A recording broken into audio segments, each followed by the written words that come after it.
La question qu'on se pose, comprenez-vous, la colère des agriculteurs. L'information de la matinée, c'est quand même celle qui nous vient du ministère de l'Agriculture, qui précise que le million de vaccinations supplémentaires annoncé par Annie Genevard viendrait s'ajouter aux millions de bovins ayant déjà reçu le vaccin contre la dermatose nodulaire contagieuse depuis le lancement le 18 juillet de la phase opérationnelle de vaccination.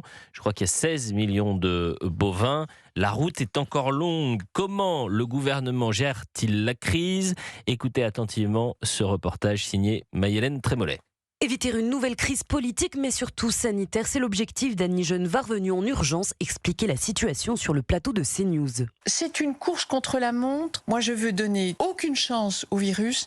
En revanche, je veux donner toute sa chance au vaccin. La ministre de l'Agriculture s'attelle à une mission herculéenne, imposer la vaccination obligatoire dans le sud-ouest, tout en tentant de rassurer le monde agricole. On ne laissera aucun éleveur seul. Qu'il ait été touché par la maladie ou qu'on fasse tout pour qu'il ne le soit pas. Est-ce qu'ils rentreront dans leurs frais, en fait? La question est aussi simple que ça. Absolument. On rembourse les bêtes qui ont été euthanasiées à la valeur marchande de l'animal. Il faut dire que depuis plus de 2 ans, la colère des agriculteurs contre le gouvernement ne baisse pas. Un fin connaisseur du dossier soupire, Matignon a pris les choses en main et demande à Annie Genevard d'apaiser les tensions, sans garantie de succès. Après les images violentes de confrontation entre éleveurs et CRS en Ariège, les blocages pourraient continuer dans les jours qui viennent. Cerise sur le gâteau, la possible signature la semaine prochaine du très controversé traité du Mercosur à Bruxelles. L'Elysée est sous pression, à raison, il y a un trop-plein, soupire un représentant du monde agricole désabusé. Enfin, l'Elysée, c'est surtout silence radio. Pas un mot du président de la République. Très intéressant ce papier de Maïhélène Trémollet. On entend Annie Genevard, et là je me tourne vers vous avant d'aller voir Georges Fenech. François Valrette, vous êtes secrétaire général de la coordination rurale. Il y a une déclaration de la ministre de l'Agriculture qui nécessite d'avoir quelques précisions. La ministre dit: on va rembourser chaque bête euthanasiée en fonction de sa valeur marchande. Est-ce que ça veut dire que, j'imagine qu'il y a... combien coûte une vache d'ailleurs? En ce moment où c'est pénurie, ça peut être autour des 4 000 €. Et donc c'est 4 000 € qui sera remboursé. Voilà, alors je dois reconnaître qu'on ne peut pas lui donner totalement tort sur sa volonté, mais effectivement, mais bien sûr, sur sa volonté, effectivement, de faire en sorte que les agriculteurs qui sont impactés par cette maladie et qui voient leur cheptel abattu soient indemnisés à hauteur des pertes qu'ils subissent. Sauf que on est en France, dans un pays suradministré, donc avant que les indemnisations soient perçues par l'agriculteur, il faut que ça fasse le tour de 36 000 bureaux administration, passer par la DRAF, repasser par Bercy, redescendre en région à l'ASP ou je ne sais trop où, et on se retrouve avec des dossiers qui datent du mois de juillet en Savoie, qui ne sont toujours pas soldés, qui ne sont toujours pas finis d'indemniser. Georges Fenech. Oui, non, je pense qu'il voulait prendre. Oui, non, moi, Alexandre je parle sous votre contrôle, hein, vous êtes plus spécialiste que moi, mais en plus, l'indemnisation, c'est compliqué parce qu'en réalité, constituer un cheptel, c'est un travail d'une vie, en quelque sorte, parce qu'il y a une sélection génétique qui permet... qui permet d'avoir de la bonne viande. Vous avez 1000 fois raison. Là, on se base sur une valeur marchande au prix de la viande de la vache, mais qui n'inclut pas tout le travail de l'agriculteur pendant des années, qui a sélectionné ces animaux, qui a fait de la sélection génétique, qui a gardé celles qui étaient les plus dociles, les plus productives, les plus intéressantes, et tout ça est perdu. On aurait pu imaginer, avant d'abattre ces animaux, de faire un prélèvement d'ovocytes, de faire un prélèvement de spermatozoïdes pour ensuite pouvoir refaire de la fécondation et ainsi conserver cette génétique pour que tout le travail de dizaines d'années ne soit pas perdu, mais impossible. Alors justement, impossible. Je vais proposer aux deux auditeurs d'Europe 1 une séquence bouleversante. On va parler d'un agriculteur qui a 28 ans. Il s'appelle Pierre-Jean Duchesne. Il a été interrogé par nos confrères de Boulevard Voltaire. Ça se passe en août dernier, puisque ça date pas d'hier, la dermatose. Et lui, il a vu son cheptel justement abattu. C'est 76 bêtes du jour au lendemain. Il perd tout du jour au lendemain. C'était un des premiers. Oui, alors Christian Convert, qui est l'ancien secrétaire général de la coordination rurale, votre prédécesseur, qui nous expliquait que pour lui, les choses allaient plutôt bien.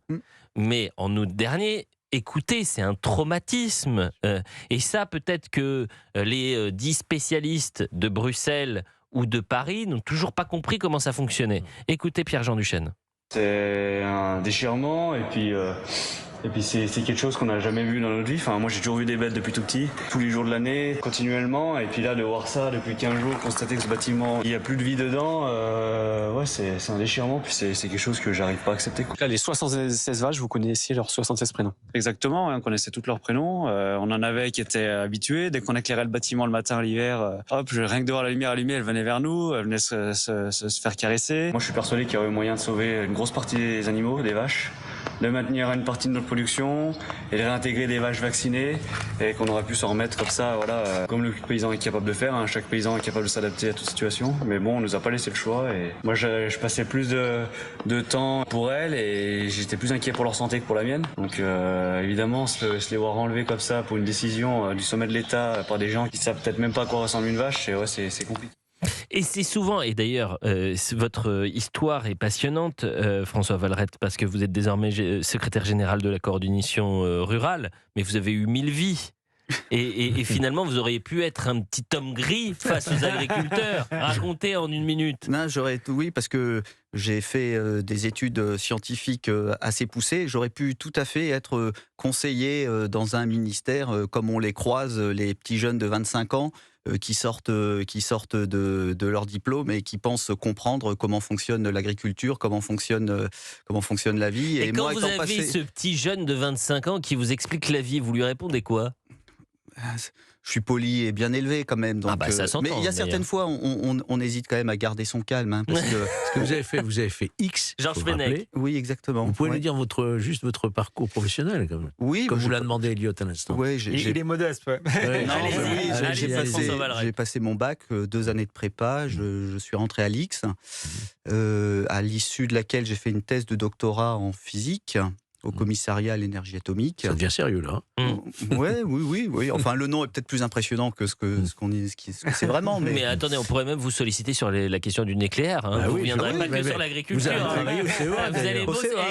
Vous allez bosser ces prochaines semaines, hein, François Vallerette. Continuez. Et puis, donc, après, j'ai travaillé chez Peugeot, puis j'ai fait un peu d'enseignement en maths physique, et pour après reprendre la ferme de mes parents quand ils ont pris leur retraite. Il y a une dizaine d'années, 2015. Et donc, désormais, vous n'avez pas tellement un physique du céréalier, franchement. C'est exactement ce que m'a dit Annie Genevard hier. Elle a trouvé que je n'avais pas une tête de syndicaliste violent. Politique parisien. Voilà. Georges Fenech qui dit à François Vallerette. Il y a un physique de... Physique de radio. Georges Fenech qui revient à ses premières amours, c'est ça. Non, monsieur Vallerette, vous n'avez pas le physique de l'agriculteur. Sabine est avec nous. Chère Sabine, bonjour. À la question, comprenez-vous la colère des agriculteurs ? Quelle est votre réponse, chère Sabine ? Bonjour à tous, bonjour Elliot. Moi j'ai suivi en direct YouTube avec tout ce qui se passait en Ariège. C'était la colère, la tristesse.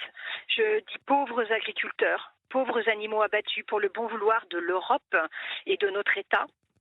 Je ne comprends pas non plus qu'aujourd'hui on ne soigne pas des piqûres de moucherons. Nous sommes en plein hiver. Je me pose la question, où sont les moucherons, les mouches en plein hiver? On n'en a quand même pas beaucoup. Que va-t-il se passer cet été, quoi? Et puis, pourquoi vacciner des cheptels alors qu'on les abat après? Ce qu'il s'est passé il n'y a pas longtemps dans une ferme avec 82 vaches qui étaient vaccinées, comme les canards d'ailleurs, hein, abattus, vaccinés, abattus. Donc je ne parle pas en plus, et une personne vient d'intervenir en disant qu'effectivement une vaccination dans la nourriture. Donc nous on s'inquiète en tant que consommateurs. Voilà. Ça peut-être que justement François Vallerette peut vous répondre. Je rappelle qu'il est secrétaire général de la coordination rurale. Elle pose une bonne question sur la vaccination parce que, je prends l'exemple des Savoies, tout le cheptel est vacciné. Si demain, il y a un cas qui apparaît, une vache qui est malade dans un troupeau, qui est vaccinée depuis 2, 3, 4, 5 mois, qu'est-ce qu'on fait? On abat de nouveau tout le troupeau? Ça me paraît quand même pas très réaliste dans la mesure où, a priori, toutes les vaches, alors il y en a peut-être une... Est-ce qu'il suffit d'une seule vaccination ou est-ce que chaque année, on va devoir vacciner toutes les vaches? Pour l'instant, c'est une vaccination, mais qu'il faudra peut-être reprendre tous les ans si on décide de rentrer dans cette logique de vaccination. Mais pour l'instant, on n'est que sur de la vaccination ponctuelle, parce que la stratégie de la France et de l'Europe, c'est toujours l'éradication de la maladie. C'est pas de vivre avec et d'être vacciné, c'est l'éradiquer totalement. C'est terrible parce que là on parle des bovins, mais j'ai l'impression qu'on a vécu la même chose. Oui, mais bien sûr. On était des des bovins, 70 millions de bovins. C'est ça. Et le Covid, on s'est dit, on va l'éradiquer en restant tous cloîtrés chez nous. Ça n'a pas marché. Et maintenant, on se vaccine ou on se vaccine pas, mais on vit avec. Et ceux qui veulent se vaccinent. Il est fort probable, compte tenu du réchauffement climatique, comme l'a dit l'auditrice, elle a tout à fait raison, ça se transmet par les temps et par les mouches. Il est fort probable que ça devienne une maladie endémique de l'Europe et qu'en France, on soit obligé de vacciner tous les ans. Eh bien, écoutez, un grand merci d'être venu, François Vallerette.